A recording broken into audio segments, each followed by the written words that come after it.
d'or, s'alçà i es posà a guaitar amb els ulls des de l'Olimp, des d'un cingle. Va reconèixer immediatament que el seu germà i cunyat alhora es bufejava al mig de la lluita que donà glòria als homes, i se'n va alegrar en el seu abundós en Déu tregua i li resultà odiós en el seu poble. Llavors, la venerable Hera, Lluís de Badeia, comença a rumiar com podria enredar la intel·ligència i amb les mans entrellaçar les seves trenes resplendents, bellíssimes i ambrosianes, que penjaven de la seva testa immortal.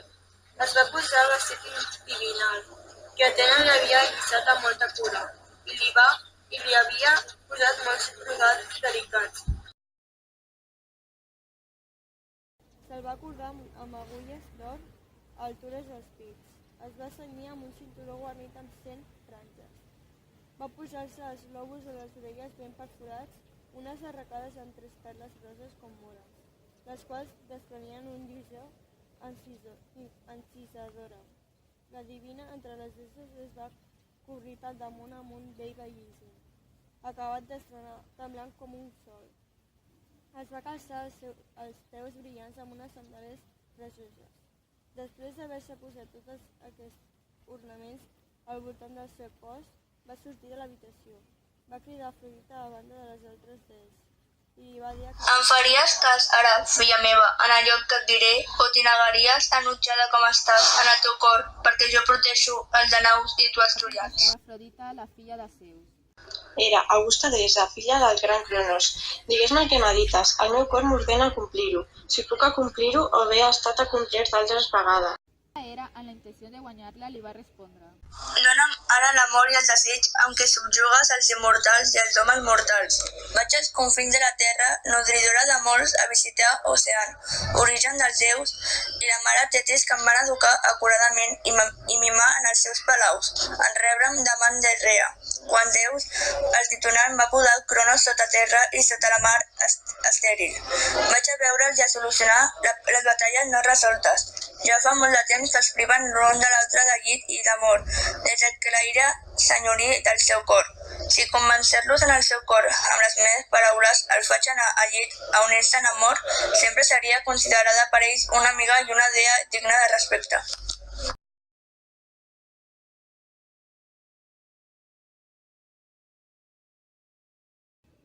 Li va respondre al seu torn la riallera Afrodita: No és possible ni tampoc no està bé negar-se a la teva petició, perquè ets tu la qui dorms als braços de Zeus Suprem. Al pit la cinta brodada de diversos colors, on tenia preparats tots els incisos. Hi havia l'amor, el desig i el tracte íntim i la seducció, que fa perdre les cinderis als qui tenen els pensaments més assenyats. La va posar a les seves mans i anomenar-la pel seu nom li va dir... Té, porta't al teu si aquesta cinta de diversos colors en la qual tot ha estat preparat.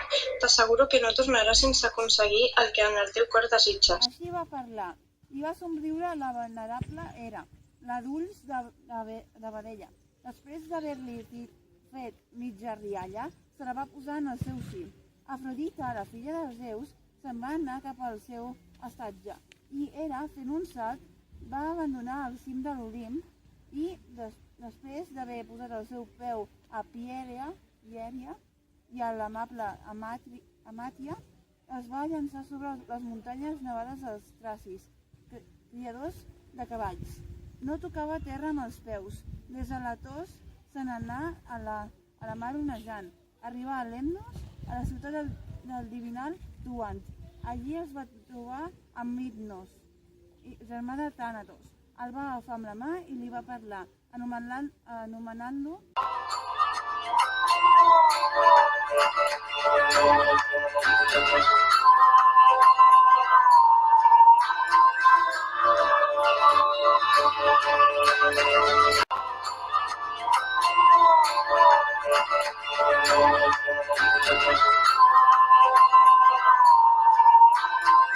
Himnos, sobirà de tots els déus i de tots els humans. Tal com una vegada vas escoltar les meves paraules, també fes-me cas ara. Jo te'n restaré agraïda per sempre més tots els dies. Fes a dormir sota les parpelles els ulls brillants dels déus, així que jo m'hagi assegut al seu costat en unió amorosa. Com a regal et donaré un vell tron per sempre indestructible d'or. A Fes, els meus fills rancalós, te'l farà amb traça i t'hi posarà amb un recolze per als peus, on podràs posar les teves plantes lluents quan vagis als banquets. Tot responent-li, el dos himnos li va dir: Hera, dea venerable, filla del gran Cronos. Qualsevol altre dels déus jo els podria fer dormir fàcilment, fins i tot els corrents del riu Ocean, que és l'origen de totes les coses. Tanmateix, jo no gosaria anar a prop del croni de Zeus ni a dormir-lo, si ell mateix no m'ordenava. És que un encarregat teu ja em va provocar un altre escarment al dia, en què l'arrogant fill de Zeus navegava des d'Irion, després d'haver arrenat la ciutat dels troians. Llavors vaig fer adormir l'esperit de Zeus, portador de l'Ègida, la mansidora dels déus i dels homes. Tot fugint em vaig presentar a ella, i ell es va aturar, malgrat que estava irritat, car tenia por de fer coses que distinguessin la nit corredora. Ara, tu novament em demanes aquest altre servei, impossible de complir.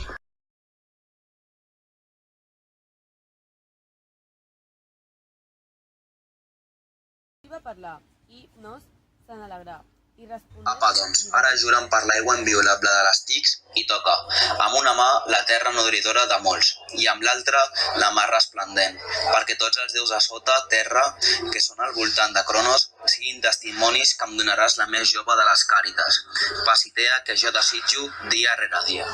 Va parlar, i Hera, la dea de braços blancs, no el va desobeir.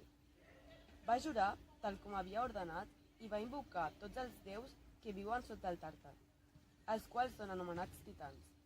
Tan bon punt va jugar i va acabar el jurament de tots dos, se n'anaren tot deixant les ciutats de Lemnos i Bifros, i, embolcallats de boira, ràpidament faran camí. Arribaren a Lida, la de moltes déus d'aigua, mare de les feres de Lectos, on van deixar per primera vegada la mar.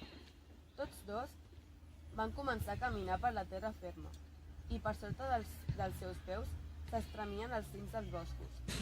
Llavors, abans de que els veiessin els ulls de Zeus, Hipnos es va aturar després d'haver-se enfilat a un avet enorme, el més alt que havia crescut a l'Ida, que a través de l'aire arribava a l'èter.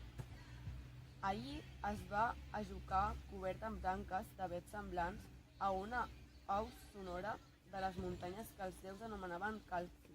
Els homes,